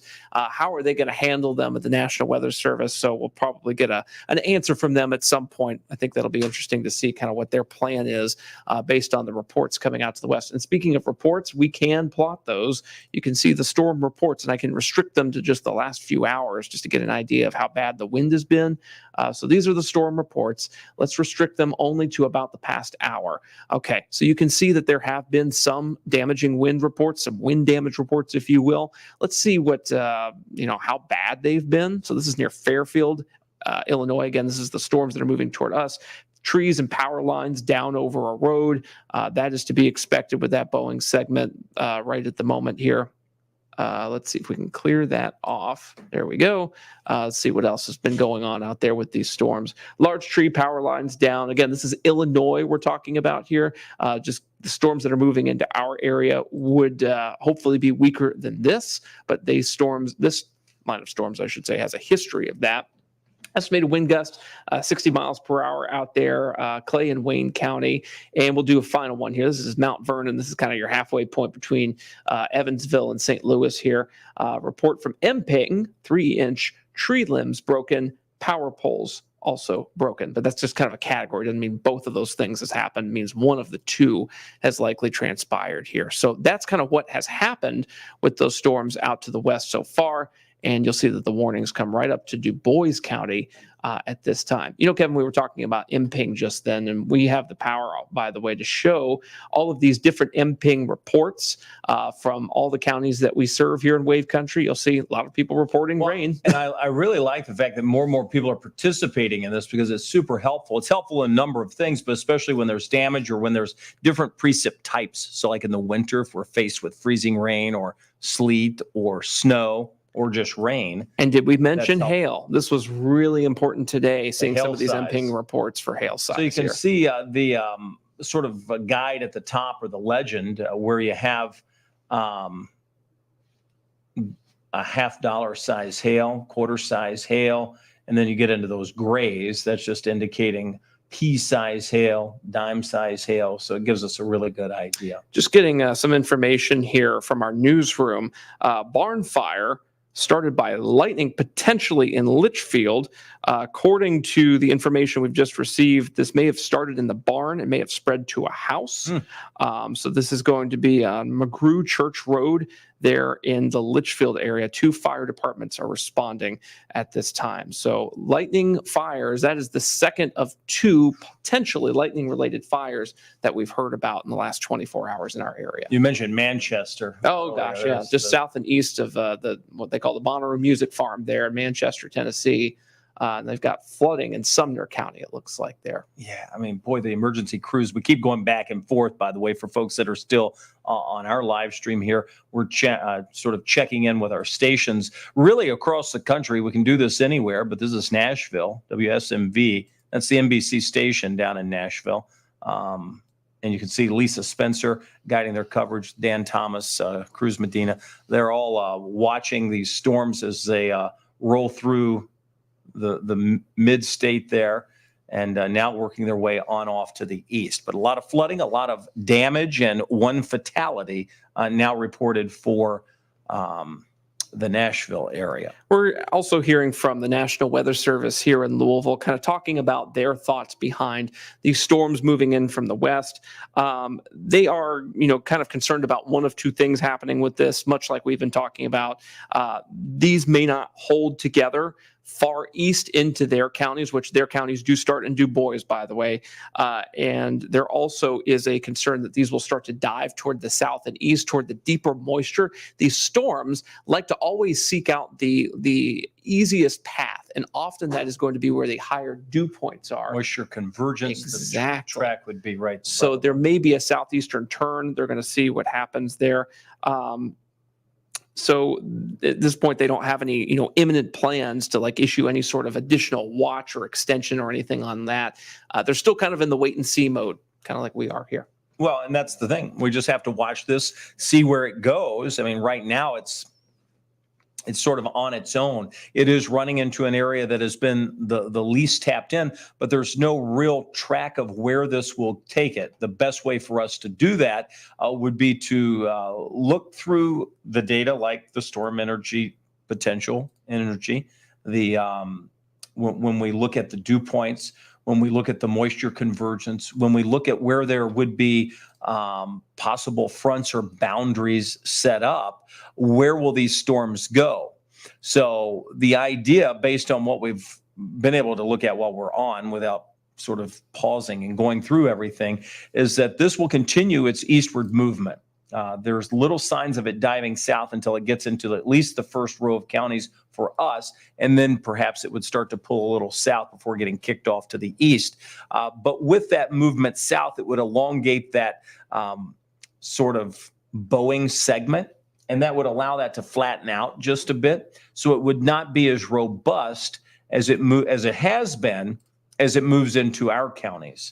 So, but still, my general thinking is that yes, we could still have some wind damage with the way it is now, because it's bowed out. We've had the damage, but I think that you're going to see that ease as it moves into Du Bois County. I'm not sure we'll continue with problems once we get past that. Still could, but that's something that bears watching. What I was showing before with the dew point was those darker green shades down in Tennessee. So if this thing is going to, start to chase the higher moisture values, it would start to kind of dive in this direction right here. But of course, that's also diving into an area where we've been worked over. So just kind of a lot of variables at play here. And thankfully, a lot of those variables are acting against additional widespread severe weather tonight. So, at least rest easy knowing that part, that things will be improving most likely with this. So if you go back to the tornado watch, the National Weather Service has extended that to midnight now. Oh, here we go. So that's going to, sort of cover the area. And you can see that now Louisville is in that watch because of what we're looking at back out to the west. So that is a watch that's now in place. You can ignore the banner where it says 10 p.m. It's now midnight, and that will continue moving closer to. Now it says midnight, so that's accurate. There you go. Change it on the fly. So again, watching with you the changes in the weather as that system moves in from the west. It's more of a wind maker than it would be a rotating area, but because of the atmosphere, because of the shear, the tornado watch is what they go with. Right. And it is a lot easier just to do a local extension of that watch than to try to get the Storm Prediction Center to, kind of huddle up with the NWS offices and go, okay, where are we going to draw this thing? No, they can do that locally here. And it just kind of gives folks a heads up real fast without having to reinvent the wheel or rebuild the plane while you're in flight, if you will. So that's why they did it that way. We'll put the timing on this so folks can see. It's moving at 60 miles an hour. So it's a fast moving area. You can see it's not as defined as it was. That's important.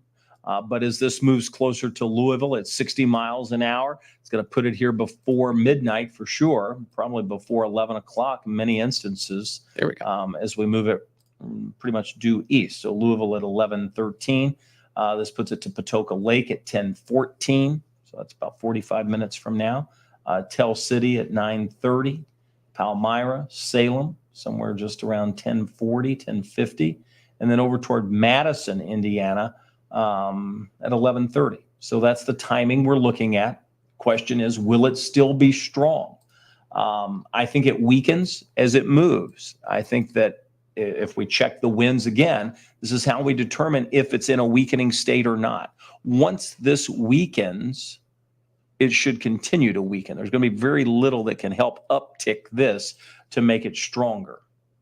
And at this point, once I take the warnings off so I can query here, we will be able to see, what the Doppler radar estimated winds are. And it's pretty much right on the radar, which isn't always a good thing. No, because that makes it actually harder. There's kind of a cone of silence, if you will, around the radar sometimes.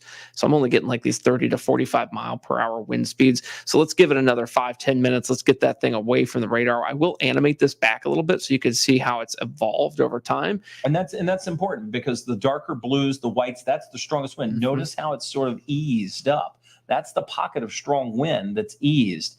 And now we look to the red. As it crosses the radar, then we start to get the different colors. So instead of the greens, we get the reds because that's what the colors mean to us. It's toward the radar and away from the radar. Once it gets to about right here, we'll be able to see a little bit better and get out of that kind of cone of silence from the radar, if you will, on the other side. See how bad, it is emerging on the other side of that. What we can do also is put on local storm reports here. And you'll see there hasn't been anything new since Fairfield. And we queried that thing 10 minutes ago, 15 minutes ago. So in that time, nothing has happened new storm report wise.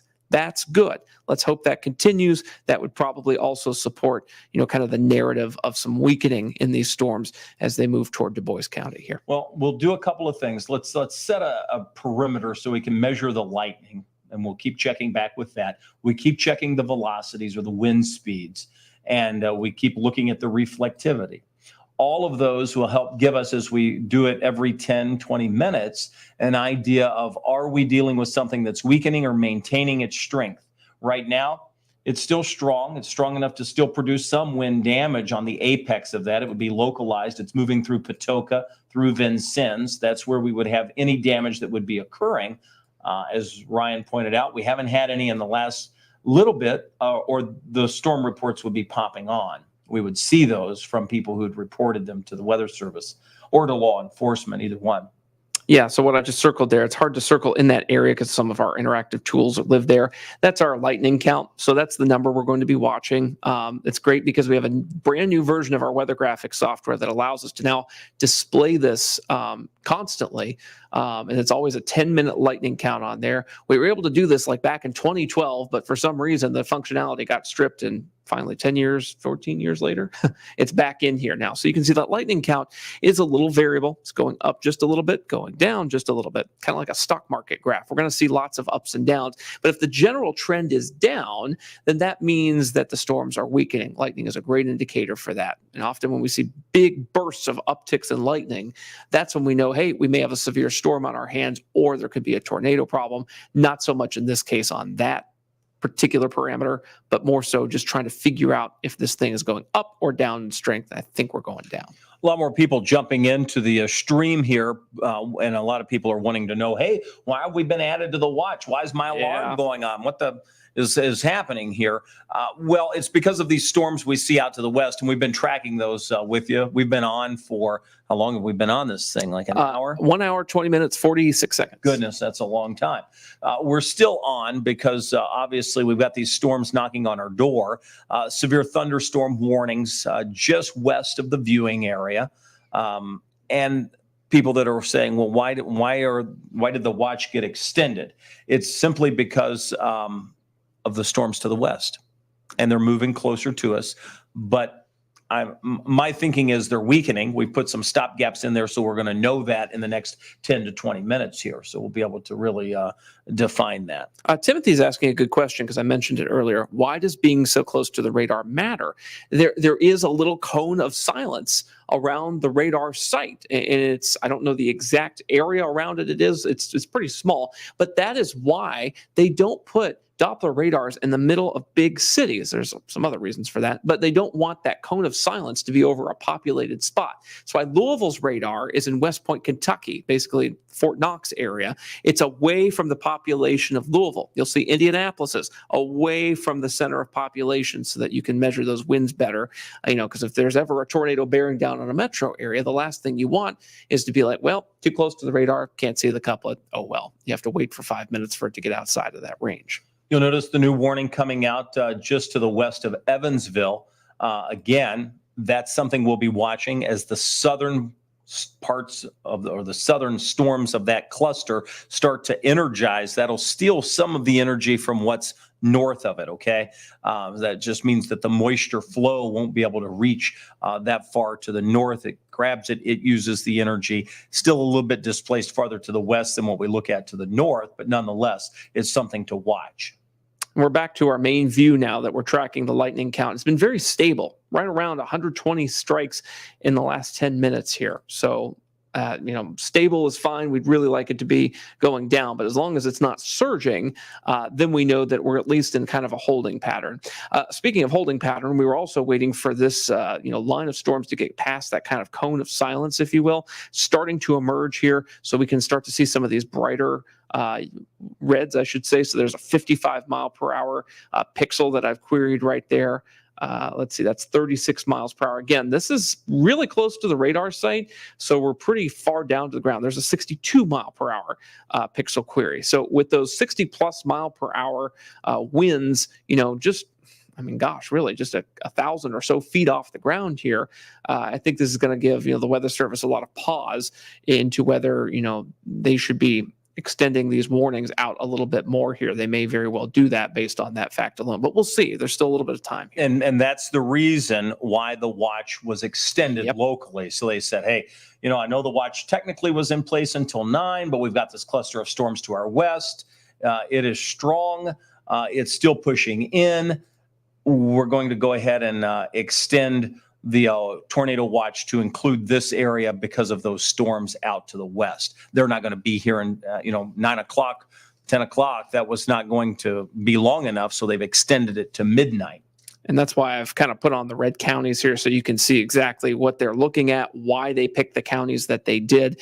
And it literally lines up with kind of the apex of the bow. You can see where that extension was. That also happens to coincide with National Weather Service Louisville's county warning area outline here. Obviously, Indianapolis didn't seem like they were interested in putting, Lawrence, Jackson, and Jennings up here in the watch box here.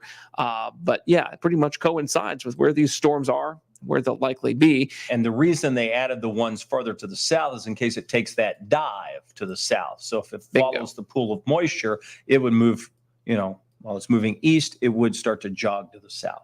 And the good news about this, guys, is look at the clock. We're at 9:40. And sort of the grand finale is happening right now. So we're in the 9 o'clock hour. This is kind of the last gasp for tonight. This isn't going to be a thing where we're on at 3 o'clock in the morning with bags under our eyes for a second night here going, oh my Thank gosh. Goodness. Because I think we're all tired. And, we're coming off a Derby week here. And then we went through, 1-2 rounds, immediately after that of severe weather. So this will be good to get this out of here. Let everybody kind of decompress, especially you folks at home. You guys need to decompress from this because it's been a busy severe weather season. Every 3 to 6 weeks, we've had kind of a knockout, drag out severe weather event. And this week, we've gotten off, kind of scot-free compared to what it could have been, but just creates more anxiety, and that's no fun. We get it. So we're tracking these storms. The watch continues and extended into the Louisville area because of the thunderstorms moving out of Illinois into southwest Indiana. These storms have a history of producing wind damage. They appear to be somewhat slowly coming into their weakening phase, but not enough to sort of relinquish the warnings. We still have 60+ mile an hour winds just above the surface. Our radar view showing instead of 120 lightning strikes, 108. That's lowering. Good. We can tell just by looking at it that it's not as impressive as it was, but it's still bowed out. And there has to be a reason that the bowing occurs. It's the forward push of wind that causes that. So we're still concerned with wind in that area near Patoka, just north of Greer, approaching Jasper. So if I were in Jasper, I'd want to make sure that I was away from windows. Again, it's not a tornado, but it is a push of wind that's going to be moving in. So let me address the questions that I see a lot of. What about my location? What about Louisville? What about southern Indiana? If you're in the path of this bowing segment, you're going to get some wind. It's going to happen. Will it be completely damaging? Not necessarily, but there could be a place or two that sees that. As it moves farther to the east, it is expected to weaken. As that moves into Jasper, Carter, English, Indiana, Palmyra, we should continue to see the wind strong but weakening. Will they be severe by the time they reach Louisville? I'm going to say it's doubtful. It's possible, but it's doubtful. Is it going to be windy? You're going to notice it, sure. There's going to be thunderstorms. It's going to get windy. I mean, it may blow some cushions off. It could even tumble a trampoline. But 30 to 40 mile an hour winds could do that. Will they be 60+ mile an hour winds by the time they reach Louisville? I doubt it. The good news is I'm having trouble finding any pixels for the velocity here that are higher than 59 miles per hour. 58 is the magic number for a severe thunderstorm warning. We were able to easily find 60 plus just a few minutes ago. So those wind speeds are seemingly coming down. We still haven't cleared that cone of silence from Evansville's radar completely. But this is looking a little bit better. I would agree with that. And it looks like, too, if I'm seeing this correctly, I'm going to put this radar into motion here. There has been a breaking apart of these storms right here. Boop, a little gap has formed. So now you have this northern sort of bow echo near Patoka, Indiana, that's surging eastbound. And then you have what looks to be a bit more of a concerning segment down here that's just due west of Evansville at this time. And if we kind of rock it back and forth, you can see that that is because there is an outflow boundary right here. And boy, your eyes have to be trained to see this thing, but you can really see it well in motion. It is this little green line. There it is. You can kind of see it right there. And this outflow boundary is starting to take over. So what that's going to mean is that this northern edge of this is going to weaken probably pretty quickly because the outflow winds are escaping from the storm. It's becoming what we call outflowish. That's a good thing. That means that it's starting to run out of gas. The winds are starting to outpace the sort of updraft that's keeping it alive. So it's just going to become a big push of cold, rain-cooled air, but not necessarily, something that can survive for very long once you get that going. So as that, that outflow boundary right about here, of course it curves, but once that undercuts all of this over here as well, west of Evansville, you'll probably see those storms start to weaken somewhat. One risk. I think we've already seen it. Yeah, absolutely. I'm just saying this particular segment right here. What we will notice, though, is the potential for 1 or 2 storm cells to try to pop up where that outflow boundary is going to go. So there may be like a storm cell or 2 that tries to pop up in this region here over the next few minutes. We'll see if that happens. I will say the atmosphere is pretty worked over, so it may be tough in this environment for that to occur. But just another sign, Kevin, that these things are starting to run out of gas. Yeah, and we pointed this out a while back. We said, well, it bears watching. Looks like they would be decaying by the time they reach into our area. They're knocking on our door. We still probably have another 10 minutes before they hit the county line of Du Bois County.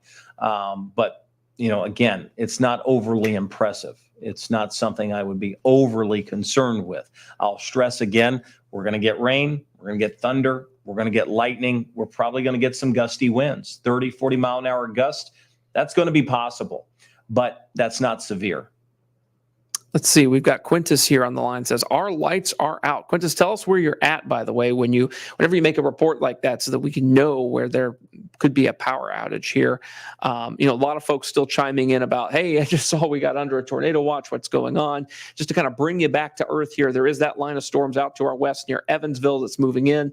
It is now measurably weakening, both by the lightning and the wind, and of course the radar appearance. So we have kind of like 3 markers here that are telling us, hey, this is starting to ramp down, not ramp up. But the National Weather Service in Louisville did a local extension of this tornado watch to include Louisville and areas right along I-65 all the way up toward Scottsburg and Salem, Indiana as well.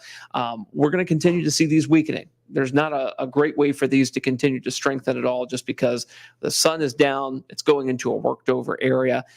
We've seen a whole lot of cloud cover, storm activity, rain today. The atmosphere has been through it in our local area here. And as these storms move into that environment, they're going to have a tough time staying together. So that's kind of the status update on what's going on, why we have the tornado watch, why we're kind of staying on a little later than I think we had planned to, just because I want to kind of see these storms into the area, get them to a weakening phase enough so that folks can rest easy. So we're kind of here with you through these storms moving into our western counties. Yeah, and we'll keep watching them here, even if we're not on the live stream. And I'm going to have to go shortly because we've got to get ready for the 11 o'clock news. I still want to look over some data for the Mother's Day weekend. But regardless, we'll wait for these storms to weaken just a bit. I don't want to see if they're going to extend that warning into Du Bois County. It's still possible they may do that just out of abundance of caution, but you can tell it's being torn apart. You can tell that it's jagged. You can tell that that push of wind isn't as great as it was. Lightning count's gone under 100 for the first time here in this exact same view that we've been tracking. Yeah, and I suspect we'll see the same thing happen with the storm approaching Evansville. So I just don't think we have a ton to be overly concerned with these storms as they move into the western part of the viewing area. I'll stress again, because people are going to hear the thunder and the lightning, and or hear the thunder, see the lightning, and feel the wind pick up to that 30 to 40 mile per hour gust, and they're going to be like, well, I thought it wasn't going to be bad. Well, there's a difference between thunder, lightning, gusty winds of 30 to 40 miles an hour and severe weather where it has to be over 58 miles an hour. Ben's asking, given the weakening, would they consider canceling the watch early if that continues to be the case? Absolutely. If this thing is completely DOA, dead on arrival, and it's not going to do anything at all, I would assume that NWS Louisville would pull back on that watch early before its expiration of midnight. Again, abundance of caution. That's why they're doing this here. For folks that may be joining us, I want to just mention that we do have our sister station, WSMV, out of Nashville. We've been keeping a close eye on them. This is a massive tornado that was on the ground. 1 dead, 4 injured out of Maury County. And again, this is Nashville, not Louisville, but just south of us. They're getting new video in, they're getting new reports in, and obviously they have a major breaking news situation ongoing down across Tennessee at this point. Still tracking tornadoes down there, by the way. While we're looking at a decaying and weakening scenario on our radar, they're still seeing some pretty powerful storms that are rotating that will continue to do so even into the overnight hours tonight. They're approaching Knoxville right now. It's amazing seeing some of the images coming out of Tennessee. The shape of the tornado, they've been very wide today down there. They've been these wedge-shaped tornadoes. Whenever you hear wedge tornado, it literally means it's shaped like a wedge. It is wider than it is tall. And that's a scary situation to face, because that can, cause widespread damage. Kind of contrast it to what happened in Perry Crossing, Indiana last night. You had a 60-yard wide swath where you had damage, just 60 yards. That was pretty thin. I mean, you saw the video of it most likely. If you didn't, it's on our Wave Weather Facebook page. Just scroll down, you'll see it. This skinny sort of rope tornado came down from that. But imagine like a wedge tornado. You've now multiplied your diameter of damage by many times, and that's going to be scary. Yeah, I mean, that would have made the Perry Crossing like a sneeze compared to what they're seeing. Absolutely. Everybody would have forgotten about that if we had had another tornado that was much wider than that. So fingers crossed for those folks down there that gets better soon. But unfortunately, man, what a loss. Yeah, it's not just tornadoes either. They're dealing with some major flooding right close to the Tennessee border. So that's all going on to our south. That's not here. Again, looking at our radar, you can see the warnings that have come out, getting closer, but still not in the viewing area. That would happen once it gets into Orange County. Technically, Du Bois and even Lawrence are not in our viewing area. Still a push of wind with that. No question. I mean, you're going to feel it as it moves right across, what is that, I-69 there? Yeah, that's 69. So we've had it pass there. It's probably picking up in Jasper right now. You're probably starting to feel that wind kick up. If anybody is in Jasper, it would be, and there's Jacob saying now I can pop that on. Did I hit that? No. It was just on. Our control room, by the way, can talk to us in here, and sometimes they play music and do things. And getting ready to record. It was on, and we were like, "What's that music?"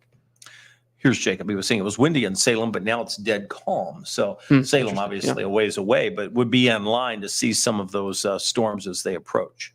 Yeah, we've got so many folks in here asking, about their individual locations here. We kind of have to, when we talk about these storms, be a little bit generic, because we can't talk about every single county or zip code in detail. So you're going to have to know a few things going into a weather broadcast like this. One, do you know where you live? And I know that seems very basic, but a lot of folks don't understand what county they're in, what their county shape is, where it is relative to other counties, what their county name is, where do they live within the county. There's a lot of questions there that for some folks who may be new to our area, maybe you just moved here, might be tough questions. So figure that out. Google Maps is a great place to start. And then you can compare where you know that you live on our maps to where these storms are, where these warnings are. And I know in this day and age, it's actually easy to lose sight of where you live because our phone tells us when we need to be concerned, right? Oh, you got a warning for your location. Boop. Okay. Yeah, we're cool. It just tells you these things. But when you're in a situation like this, when you're trying to get out ahead of it, you need to know where you live, know your county, know where in the county that you live. That's important stuff. I was just communicating with the newsroom, so apologies for looking down. We're getting ready to record some things in the studio, and then we'll have to get our 11 o'clock show set. So they're just letting me know they see my note. So again, I'm just curious to see if they extend this warning into Du Bois County. If they do or if they don't, we're going to get you back to the evening to enjoy. And obviously, we'll be here throughout the evening hours, should we need to be, and then back on at 11 o'clock. But once we get this out of here tonight, all is quiet right through the weekend. So that's nice. Woohoo. Yeah, it'll be very nice to have that. I was querying some of these winds earlier. We're still sub 60 miles per hour. So not seeing anything in that severe, sort of range of 58 plus miles per hour in these pixel queries. Now, I haven't been able to query every single pixel, so that can be kind of tough. But again, there's like a 40, there's like a 48, if I'm reading that right. Text is small on these screens. There's a 30 something miles per hour. 39. So yeah, 39. Thank you. And there's a 46. So none of those would be considered severe. And as we kind of loop this, I'll loop it here so you can see how this has evolved. boy, it went from having a lot of bark to not a whole lot at all here, and just kind of some clusters of storms. Not seeing that Boeing segment as pronounced as it once was. When you ever see these smooth sort of Boeing segments start to look jagged like this, that's when you know it's lost that push of air and that momentum is starting to waver a bit. But this is getting ready to push into Du Bois County, and what we're waiting for is essentially, what are we going to do about Du Bois County? Is the National Weather Service going to issue a warning downstream? Or are they just going to let this thing go with, special weather statements? And we'll have to see what indeed they do. And so far, no special weather statement either for Du Bois County, as this thing is literally on the border. Yeah, it's knocking on the door of Du Bois County. We'll see what happens there. The storms a little further to the south have a little bit more energy. Those will approach Evansville. Those are still almost double the distance away as the other storms for us. So because they're moving to the east as well. So Evansville, those would not approach Tell City for probably another hour and a half. Yeah. So I put it there by 11:30. But the ones to the north, while they looked so impressive earlier, they've become less impressive.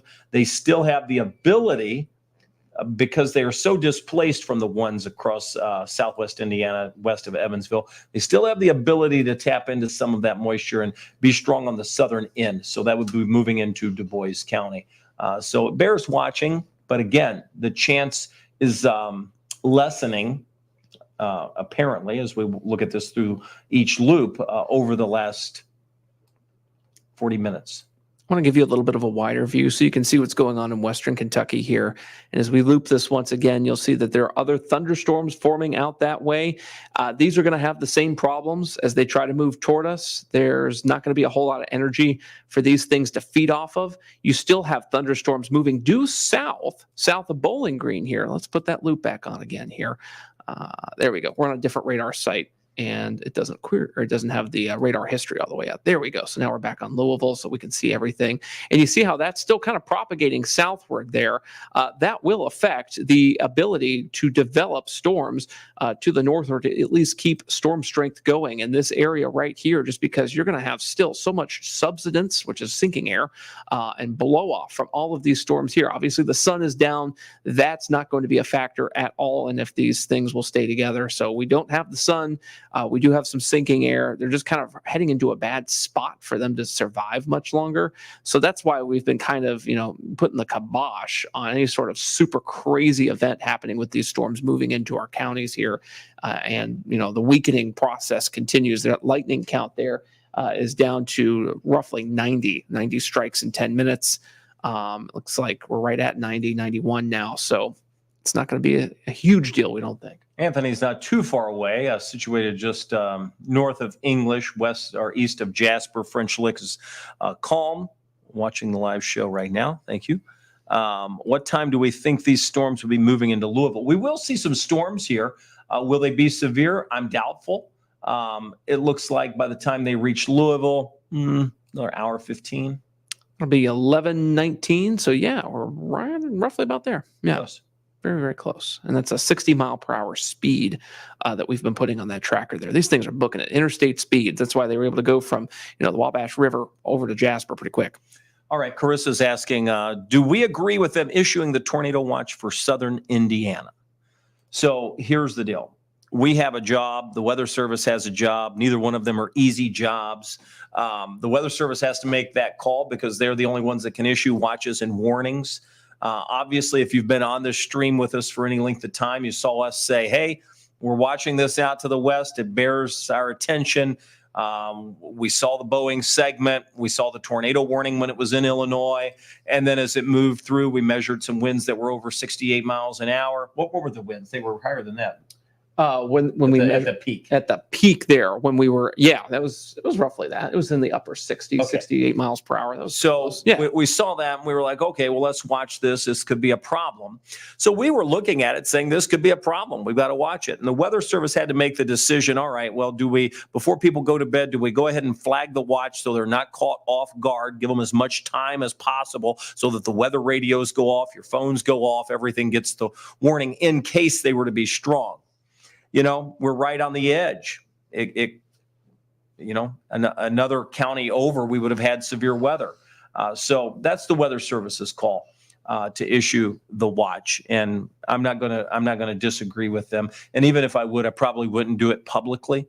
Just because we work with them so closely. If I have a beef with the Weather Service, I call John Gordon up and I say, hey, I got a problem I need to talk to you about. I'm not going to stand up in front of on a bully pulpit and then beat them down. So. And we both have known John Gordon for north of 16 years now. I met John when I was in high school. He told me I should go to Mississippi State. Thank you, John. And, so these are all friends, this weather enterprise, as it were, in Louisville. We all know each other. So we have discussions amongst ourselves. We work out things, and that's how we all collaborate. And it's really important we do that in the name of safety. All right. Well, again, no warnings yet. No. Not sure we're going to see any in our viewing area tonight. The storms farther to the south approaching Evansville are strong and are concerning for Evansville, but that's not us. Some folks wanting to know, is it safe to go to bed? Here's one, Chris. Mm-hmm. If it were me and I could go to bed, I'd keep my phone with me and I'd go to bed. You're probably going to hear the thunder, the lightning, certainly going to hear the rain. It's going to move in, but the threat of severe weather is low. Now, whether you're comfortable going to bed is a lot different than if I'm comfortable going to bed, right? So everybody has to make that decision on their own. Are you okay over here? I keep putting my feet up on this. That's like board. the second time he's done that. I thought he was going to fall out of his chair. We're, by the way, sitting on these tall bar stools here, and I'm worried he's going to topple over. Well, I keep putting my foot on this bar, but it keeps moving, and I'm like about to fall out of this chair. That's the second time that's happened. I know. I'm over here like, what is this? Oh, it's literally a 2x4. It's what it is. Only the finest construction. Right. Yes. Came from Haverty's, right? No. Yeah. No. Yeah. We built this in house. All right. Amanda's saying, "Are we done after this line moves through?" Just zoom that out. There's probably one more little band behind it, the actual front itself. So that is the end right there that you see out toward I-44. Once that passes by, that will be the end of it back out. And I know you probably see this red polygon and you're like, OMG, what is that? Okay, so the deal is that is going to dive to the southeast. We don't have to worry about that part of this. Notice how these two are split up by this gap right here. This is kind of the final straw for us. That area of storms moving toward Du Bois County now. Whatever happens back here is going to be almost a non-event for us overnight tonight. Just kind of another round of rain. This is it right here. Now, Valerie says, so the Evansville storm coming this way and is concerning. All right, this is how words get a little mixed up. I said it's concerning for Evansville, not for us necessarily. I don't think we have a lot to be concerned with at this point. I really don't. I've been watching the National Weather Service chat here, and it looks like they're not issuing yet a severe thunderstorm warning for this. It's already in Du Bois. Exactly. So they're not going to do it, it appears. So that's good. So we should start to see some of these warnings on the north end of this thing start to fall off, and that will, pardon the pun here, precipitate downstream to the other ones too. Anthony says, how cool is it going to get? Tomorrow's not the cool day, by the way. Oftentimes it takes about a half a day or day to get the cooler air in here, right? Once you get the front past us, it sort of takes a process. But by Friday, it is cool. I mean, we're talking highs in the 60s. Yeah, and we do have highs, or lows, I should say, in the 40s at times late this weekend into early next week. No, we're not talking about frost or freeze. It's Mother's Day. My goodness, you should be able to plant your vegetable garden. We should be in good shape on that. No problems there. All right. Again, I mean, we've probably diminished that lightning count way down if you go back to our view, because it's just there's the view. So it's only come up because of this guy right here. And so we'll see that. There's that outflow boundary here. This is just perking up because of that outflow boundary almost becoming perpendicular to that there. So give it a little bit of time. I think that will start to wind down. And that may even dive toward the south and east, because that's where that outflow boundary is starting to, kind of propagate toward Richland City here, more of a southeastern. Let's put it into motion. Yes, shall we? Here we go. Now you can see that. And maybe zoom out just a tad. Let's see here. Sorry, Ryan has the controls. I don't have that computer in front of me right Ta-da! There we go. Now you can really see it a little bit better. So yeah, it's the southern side that still has a little strength to it, but the northern end is dying out pretty quick here. Yeah, well, again, even if it were to move due east, let's just assume it's going to move right into along the Ohio River and move right into Louisville. By the time it gets here, it will be far weaker than it is now. It's barely to the strength of a severe thunderstorm warning now. That means it's thunder, lightning, heavy rain with some gusty winds, 30 to 40 miles per hour by the time it gets here. That's what we're looking at. Yeah, and this is pretty close to a radar site here. So we've got really good imagery from these storms from the, Evansville radar here. So, we've got every method that we need to sort of track these. All right, you'll see that one severe thunderstorm warning has expired, the one just west of Du Bois. So they've let that go. I bet this one for the bookend vortex up here will expire here shortly as well. So we'll see that fade off the radar. So the radar is going to be decluttering over the next few minutes here as these warnings start to fall off. They may issue one or two more downstream for this mess west of Evansville. But even then, if you take that, it's still west of our counties if they did that. So still some time on those. That's going to take until well after midnight, most likely, to get some of those storms a little closer to Perry and Breckenridge and even to Grayson County. Hello, Grayson County. This will probably be, I think, the fourth or fifth time you're getting hit today. You're sick of it. We're sick of it. We're happy to get it out of here tonight. All right.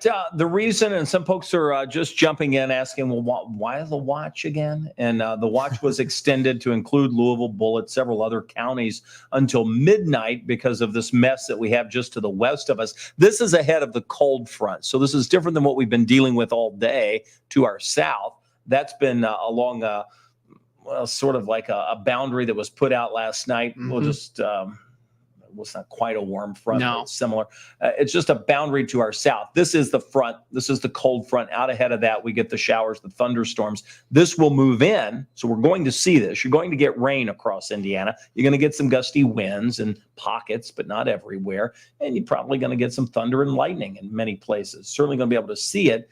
And that's especially true with that cluster of storms near Evansville down toward Morganfield. That's moving to the east. Owensboro would be in line to see some of those thunderstorms. Could still be strong by the time it gets there, but it will eventually start to weaken. And that's what's moving in. It's a heavy rainmaker, thunder, lightning, winds 30 to 40 miles an hour. Really don't see more than that. That's sort of what we're looking at. We're going to wrap this up. It's 5 after 10. I feel like we've watched this. That's my verdict, unless something changes it over the course of the next little bit here. But I think we're in agreement on the fact that this is decaying slowly. It hasn't happened everywhere. Obviously, the storms near Evansville are still strong, but what we had with the warnings to our north have started to collapse. The wind certainly is weakened. The lightning count there diminished. The Boeing segment is almost non-existent. So we'll watch the southern part and track that closer to the area. But by that time, we'll be in news time, so we'll be able to give you a real-time update. Yeah, and one thing, a lot of folks were asking on any severe weather day, like, hey, where's your live stream? Where's your live? I need to see something live. I need a live update. You can do that on our Wave live stream on our website or on the Wave app. Whenever you see a newscast, you can watch that live. We're not always able to be live all the time, but we're always live during our newscasts. And of course, those are numerous throughout the day. So you can watch it live there. And we're not always able to be live on social media like Facebook and YouTube. So Wave Weather Now is the place to be for live weather coverage. Why do we say turn around, don't drown? Because of this right here. And this looks like it's from ABC News. Oh my gosh, look at that. Wow. Yeah, this is coming to us from WSMV, our sister station, Nashville. Massive flooding down there. They had a RV park that flooded. This guy looks like he's in the back of his truck. They're trying to get to him, but crossing that rushing water is a problem. We've had one confirmed fatality, 4 injured down in Maury County of Tennessee. So that's going on there. You'll hear more about that on Wave News at 11 as well. Let me point out, Casey says, the Weather Channel app says to expect severe storms, hail, and a possible tornado after midnight for southern Indiana. That also means Floyd County. Seems to contradict what this shows. Well, That's why you need the Wave Weather app, by the way. That's all I'm going to say about that. Yeah, the tough part is the Weather Channel app is not doing the minute-by-minute analysis that we just completed over the last 2 hours here. There's computer generated. It's good for a few days out, but when we're in the heart of what's happening, you need to pick your favorite local person, people, team, whatever you have, whatever makes you choose, and sort of let them walk you through it. And that's what we've been doing here. It's worth noting that computers and AI and machine learning will not replace what we're doing right here, this nowcasting sort of minute-by-minute storm scale analysis, for many decades, most likely, because there is a wealth of information that you have to learn. There's a look to things. There's so many factors that only humans can do right now in terms of assessing a severe weather threat in sort of the sub 6 hour period. So keep that in mind. Your local meteorologist who's a human is really important still. All right, we'll say goodnight. We will see you back here at 11 o'clock on the air. And if something changes between now and then, fingers crossed it doesn't. But we all know the weather is always in motion, and sometimes it surprises us. Let's hope it doesn't tonight. I don't think it will. I think we've got a pretty decent handle on this. So we'll say goodbye, and we'll see you tonight at 11 o'clock. And I hope everybody gets a little bit of needed rest. Yes, please get some sleep. We'll see you then. Good night.